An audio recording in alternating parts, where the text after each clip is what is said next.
Kim.com was spied on illegally.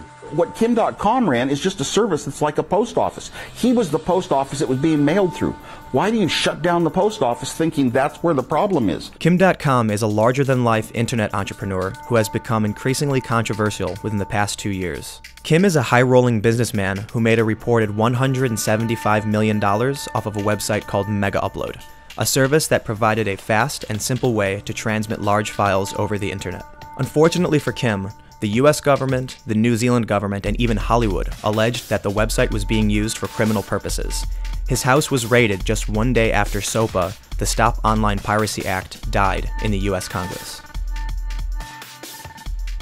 1 year after the raid, his assets are still frozen and he is still under house arrest.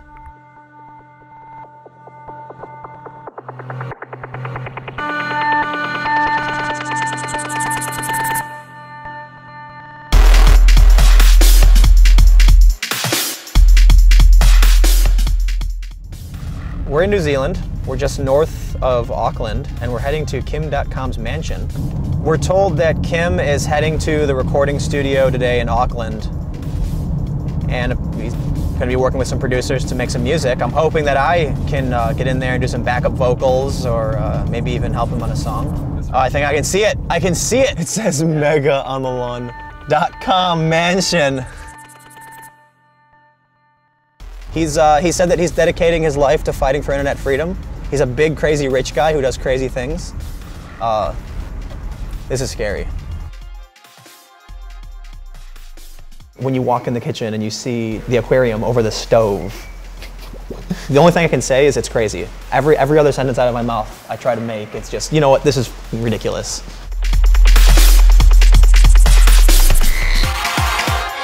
Here's what I was thinking about earlier. Sean Parker. He works on a service specifically built to pirate. He's worth an estimated $2.1 billion today. He was even, at one point, accused of possessing drugs. You've never been accused of possessing drugs. You've never built a service specifically with the intent, or as you said, not with the specific intent of piracy. It was just to file locker online. But the governments are coming after you. It's interesting how times have changed, right? How important copyright is today. The fact that they used the NSA and PRISM to spy on me. The massive raid that happened here, you know, with 2 helicopters, 72 people on the ground with machine guns, with attack dogs. This is a power play. These are people who are high up in the executive who said, we are going to use every weapon in our arsenal to destroy this guy. You go to any ISP like Verizon or Comcast and you ask them, you know, honestly, how much of your traffic do you think is piracy? And they will tell you to your face, you know, up to 50%. Let's go check out the grounds. The grounds, okay. And then this one, hold on. You broke my house. The compound is so massive that you'd need to take a golf cart just to get to the guest house. I like the giraffe. Is that a Segway? Can I ride your Segway? Yeah, go ahead, man. Grab it.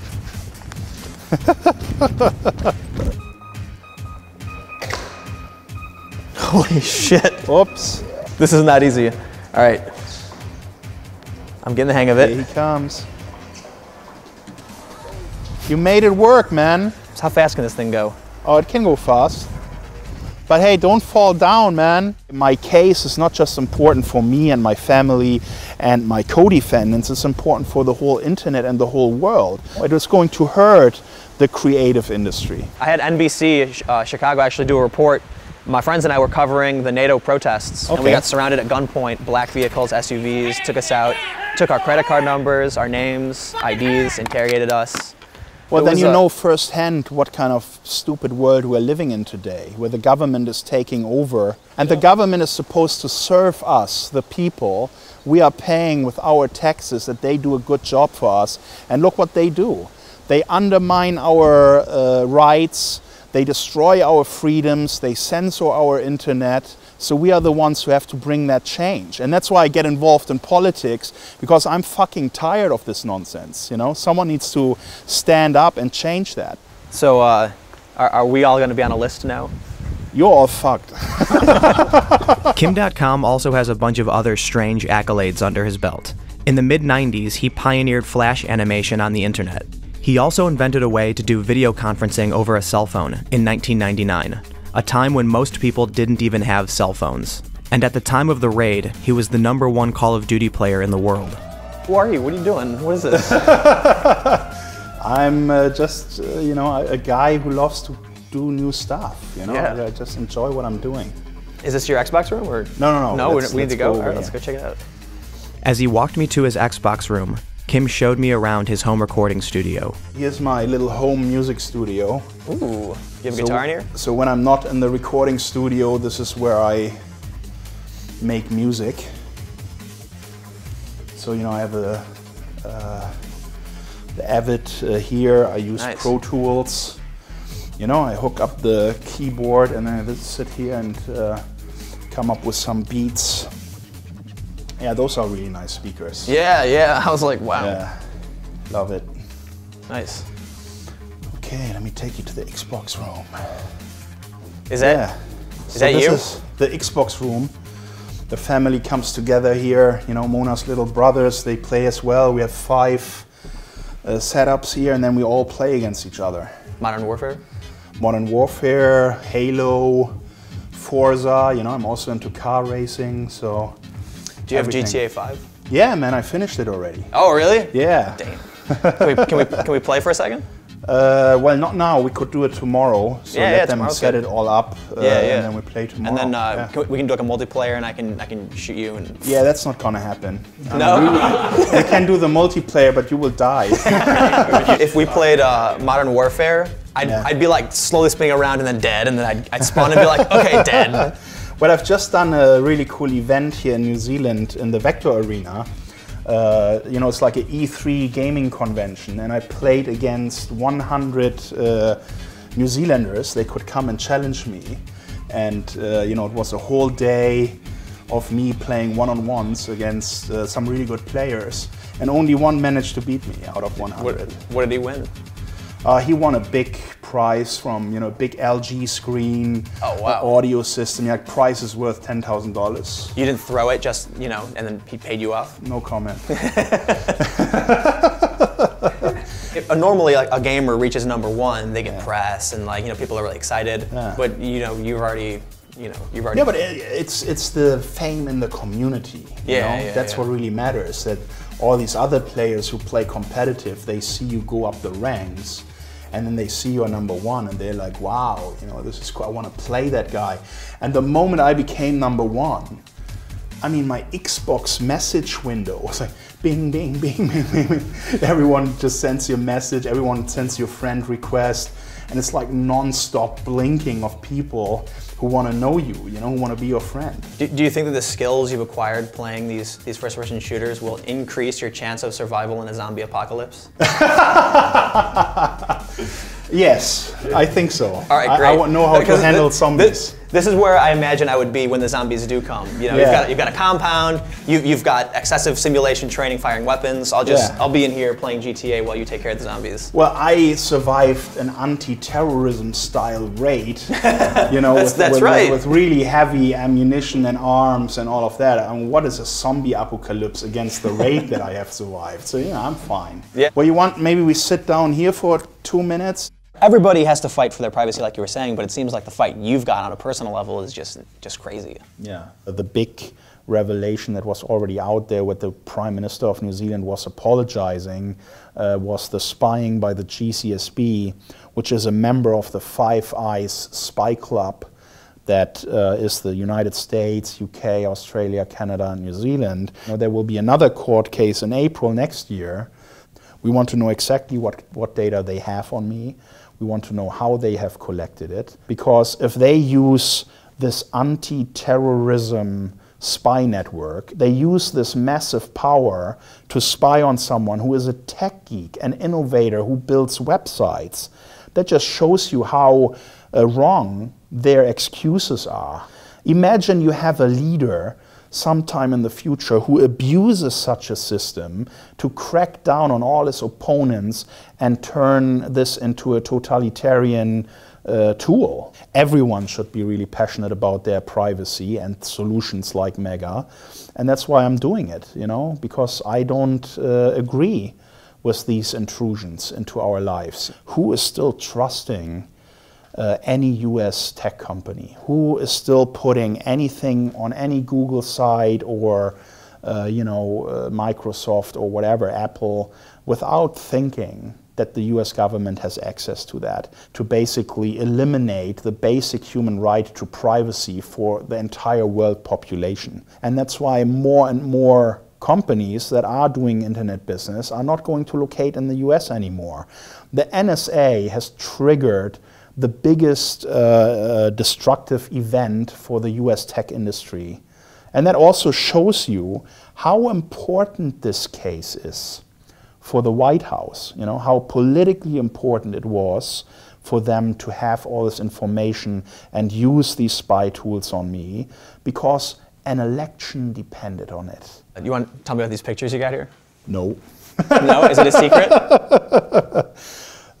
It's just, you know, it's the good times. It's the good times. You know, now my priorities have shifted. You know, before, what really meant a lot to me was like racing around in cool cars and being on a yacht in the Mediterranean or flying around in private jets. And now all I look forward to is see my kids, play with my kids, you know, have fun with them, driving around the property. And I think I wouldn't do a lot of the crazy things that I've done in my 20s now, simply because I want to be there for my kids, you know. Until this case is resolved, this future of my children is really what I'm fighting for. The new service you launched, Mega, the files that users upload are encrypted, so you guys can't see what they're sharing.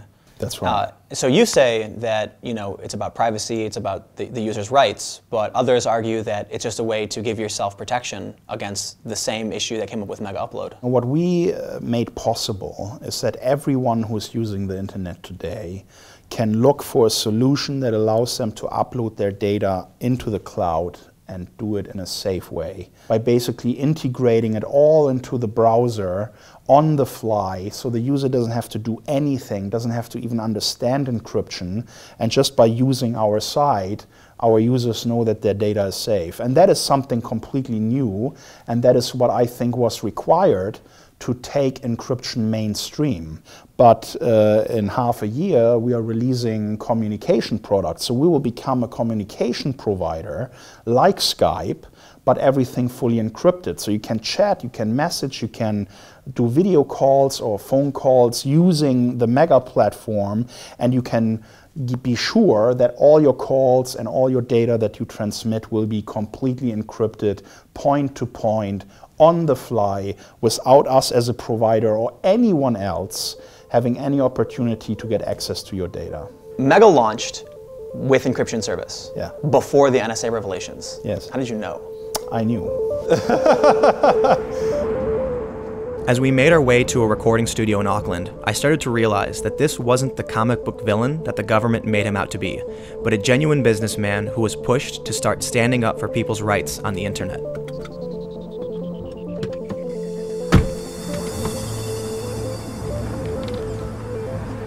When I was like 19 to 20, I just was traveling around the US playing music, Seattle, Denver, whatever. Okay. Finding like a little spot in our internet freedom song. So I want to put both of them in the booth later, just for half an hour, you know, see what they come up with. Sure, no problem. And you know, when they seized assets, they didn't just come to my place and seized my cars, they closed my bank accounts and all of that. They also sent a SWAT team to my mother in Germany and took her car. They blocked off the road to her house, and then some man with, MP5s knocked at her door and said, we're here to pick up your car, and, you know, gave her a document with a list of items, and then they took them. I don't think anyone reported that. I think this is the first time I'm sharing it. It's one thing to arrest you and make accusations and then you have to stand trial for them, but to shut down a company before a verdict has been reached in a criminal trial. Well, they have basically made the verdict already and, said these guys are guilty and we're going to destroy everything that they have created, and on top of it, we're going to seize everything that they own.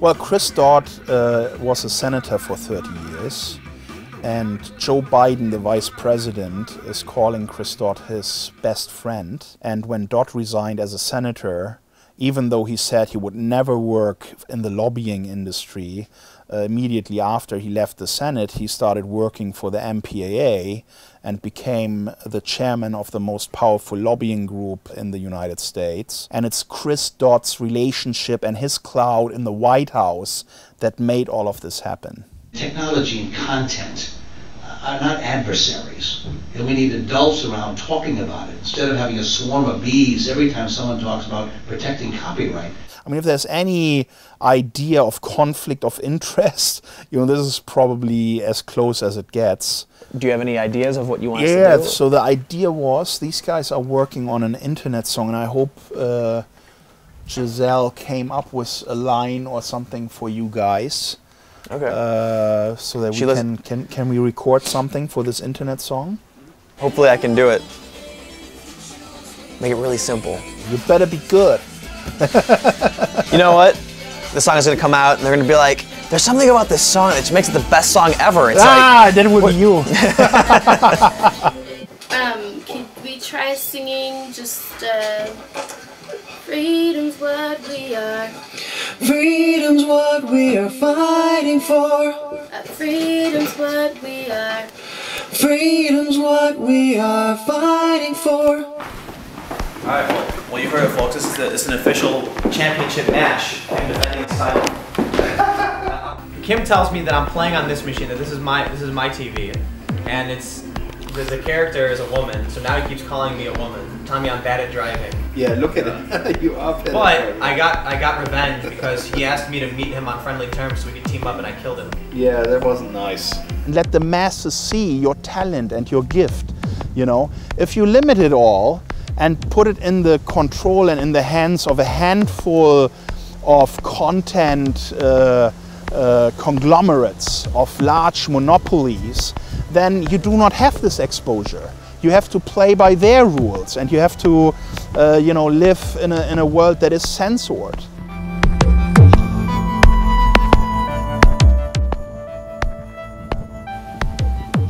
The trip was totally surreal, so hopefully this isn't the last we see of Kim.com. It's breaking! I told you, why is it fucking breaking?